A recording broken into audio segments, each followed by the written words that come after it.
Scott DeLano joins us this morning, part of the Mississippi Senate. Got his Christmas tree in the background. Scott, good morning. Appreciate some time with you, and Merry Christmas to you and your family. Thank you very much, Richard. Thank you for having me on. What was it like at your house growing up? Did you have kids that slept in and, waited until you told them to get up, or were they, shaking the bed and saying, Mama, Daddy, come on, it's time? No, I'll tell you, my brother and I, we were always the first ones up at 5 o'clock, and my poor parents, God bless them. But my kids, they were actually pretty good.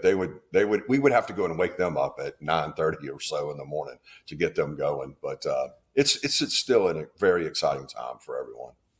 Certainly is a magical time of the year, and we wish you and yours the best. Christmas means that we are also very close to the start of a new legislative session. So there's the happiness of this time of year, and then there's a lot of work to do. What's at the top of your individual to-do list as we move toward the start of a new session? Well, South Mississippi is where I am, where I'm from. There's a lot of exciting things that are happening down here. First and foremost, there's a cyber and technology center at Keesler Air Force Base that we've been working on for a total of about 5 years. It's a collaboration between the Department of Defense and Mississippi State University, Gulf Coast Community College, and it's to create a cyber range and technology, which I think a lot of that is going to move right into the AI discussion. Gulf Coast Community Colleges and actually our entire community college system has worked on the Mississippi Artificial Intelligence Network that has provided an incredible opportunity for workforce development in AI. And you're going to see the collaboration between Mississippi State and DoD provide some incredible opportunities, not just for the military, but more specifically for people here in South Mississippi, across the entire state, to get workforce training that they would never be able to get. The ecosystem that will be developed down here through the first building that the state of Mississippi has invested in, it will grow. Out of the 13 acres that's on Keesler's Air Force Base for this particular area, we have the capacity for another 2 buildings that will be built from private sector money. This ecosystem that I'm speaking of is exactly what is needed for collaboration, for people to be able to learn as much as they can, and especially in these cutting edge technologies such as AI and cybersecurity. This is an incredible opportunity for South Mississippi, and then what we will be able to grow across the rest of the state. Visiting with Senator Scott DeLano. He's chairman of technology on the Senate side of things. It's amazing to me how interconnected some of the things are that are going on in Mississippi in terms of growth, right? We had Bill Cork on a couple of days ago with MDA, and they're doing everything they can to recruit new businesses, and it feels like they're rolling out announcements on an almost weekly basis of either expansions or new businesses that are coming to Mississippi. We think about colleges and universities. You're just talking about the community college system and the work that is going into workforce training, skills development, degree programs, all of this stuff.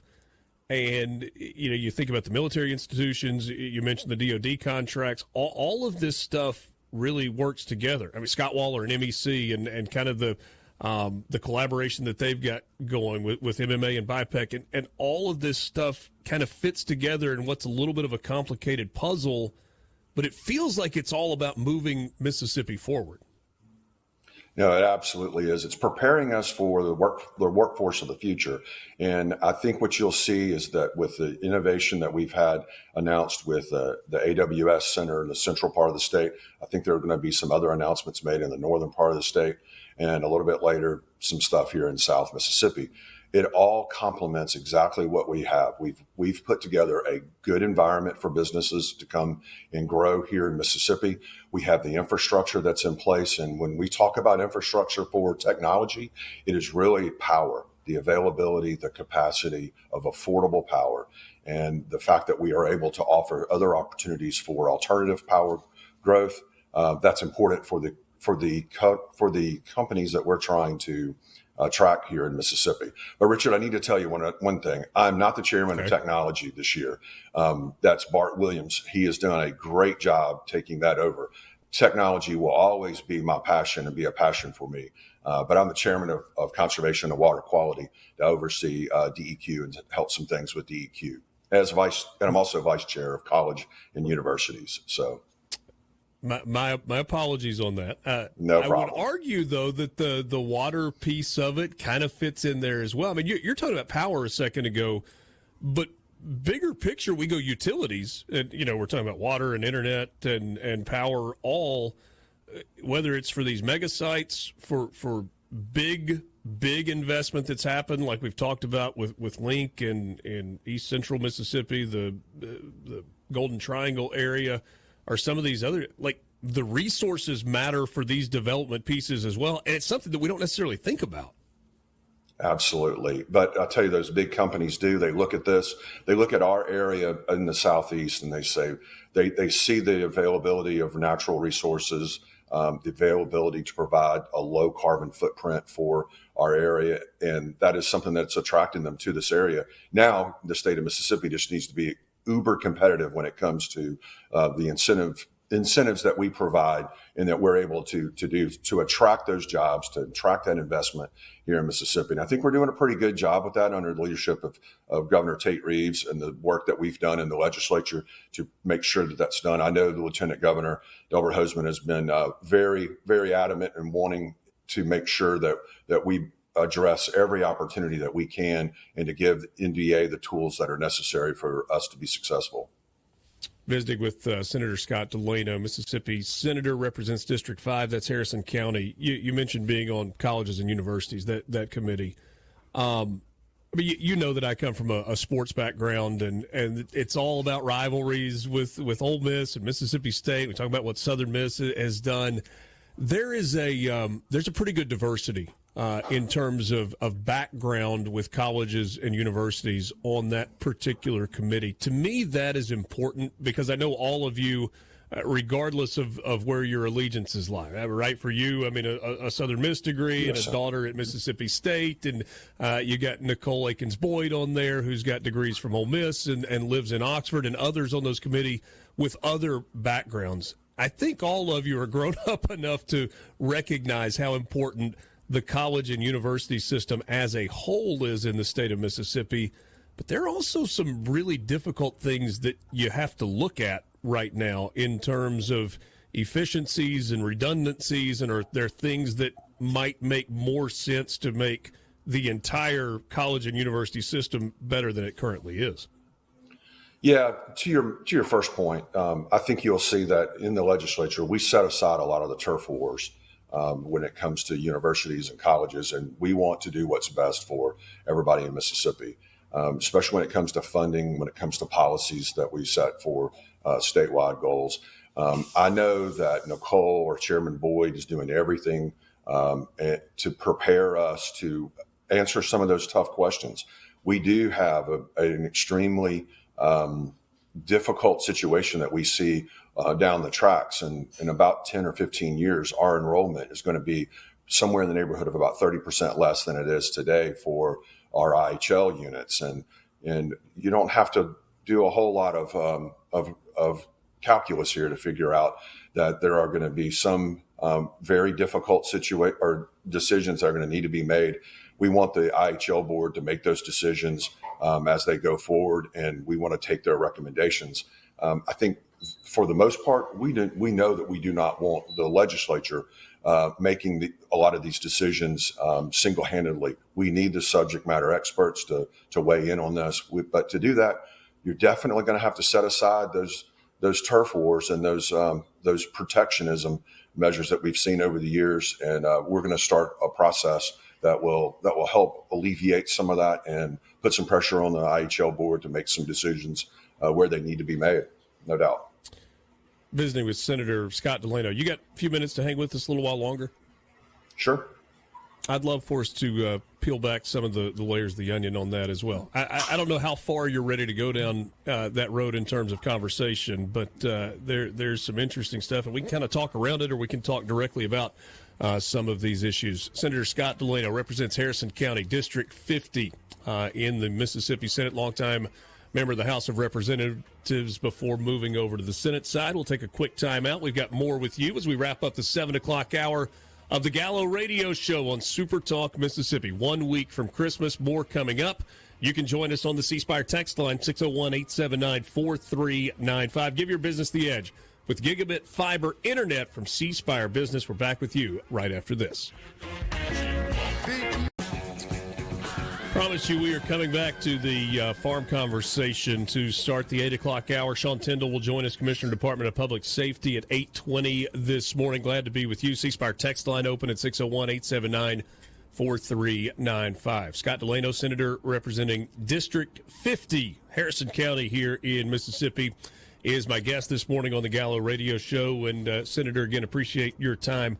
Before we go back to the colleges and universities conversation, give me a 30 to 60 second conservation, coastal Mississippi issues that you see, things that we should be excited about on the coast. Well, we've got a lot of things to be excited about on the marine resource side of things. Senator Mike Thompson, chairman of Marine Resources, has worked a lot with our seafood industry here on the coast to help with the oysters population, bringing that back. Also working on some bigger picture issues with the lower Mississippi River flood diversion programs.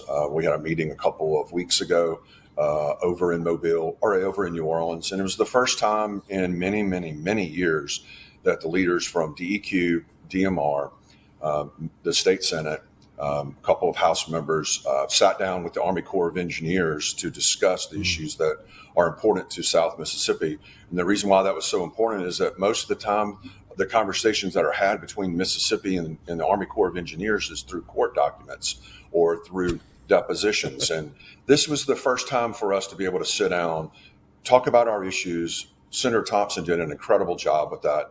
There's also another issue that we're dealing with. It's more of a national issue, and it's a Sackett versus EPA. It's a Supreme Court case that came out of last year, where the Supreme Court said that the federal government had overstepped its bounds in protection of wetland habitat areas that reduced the overall jurisdictional wetlands that the Army Corps of Engineers regulated, as well as the EPA.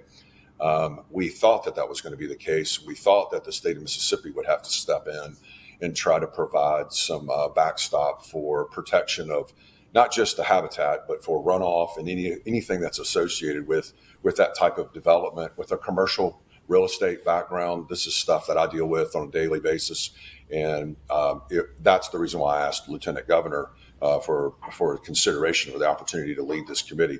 As we move forward, we don't know what the Trump administration is going to do with the EPA, but I believe that there's going to have to be an effort by the state to protect our habitat that we have, as well as to prevent any negative offsets from development. And I want to do it in a reasonable and pragmatic way.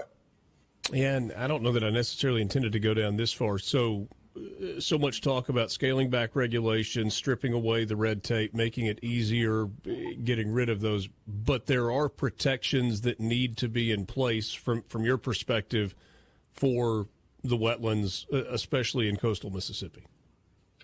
I think, it's important for coastal Mississippi, especially because we're more of an urbanized area. If there's anything that is left undeveloped, more than likely it has some type of a wetland habitat on it. Whether it's jurisdictional or not is still yet to be determined. But you also have to understand that when we talk about a wetland habitat or impacts to a wetland habitat, that generally means that area has to be mucked out. We have to remove that unsuitable material and replace it with material that's suitable for development. And that's where the problem comes in, because you're really affecting the capacity, the recharge capacity of those soils, and the runoff that comes from that new development has to go somewhere. And if it's not going into a wetland habitat area, you better have really strong provisions to make sure that runoff can be treated and handled downstream in an appropriate way. Yeah. Just a couple of minutes left with Scott DeLano, Mississippi Senator representing District 50, Mississippi Coast, Harrison County. 2 minutes certainly is not long enough to go super deep into the colleges and universities conversation. But when we talk about difficult decisions that have to be made, we're talking about the ability to keep doors open at some of the schools that are struggling from an enrollment standpoint. We're talking about the possibility of rolling universities into other universities. Are all of those things on the table? I think everything's on the table, and it's not just limited to an IHL strata or a community college strata. But if you look at overall across the entire state, where we have resources for post-high school education, there's going to have to be some efficiencies gained. There's going to have to be some properties that we're going to have to step away from because we can't afford to continue to rebuild or maintain or provide for those areas. And it's going to be really up to IHL to do that. And we need them to step up and make some of those decisions and sit down with our community college board and come up with a way to provide for the type of workforce development that we need for our state to be successful. Senator Scott DeLano, thanks so much for your time on this Wednesday morning. Merry Christmas to you and your family, and look forward to visiting with you in the new year. Richard, thank you very much. Merry Christmas to you and your listeners. Thank you. Thank you. This is the Gallo Radio Show, 8 o'clock hour coming up. We've got the news first, and then we will dive right back in, including a conversation with Sean Tyndall from the Department of Public Safety. 8 o'clock hour is next. Alongside Lance, I'm Richard. This is Gallo on SuperTalk, Mississippi.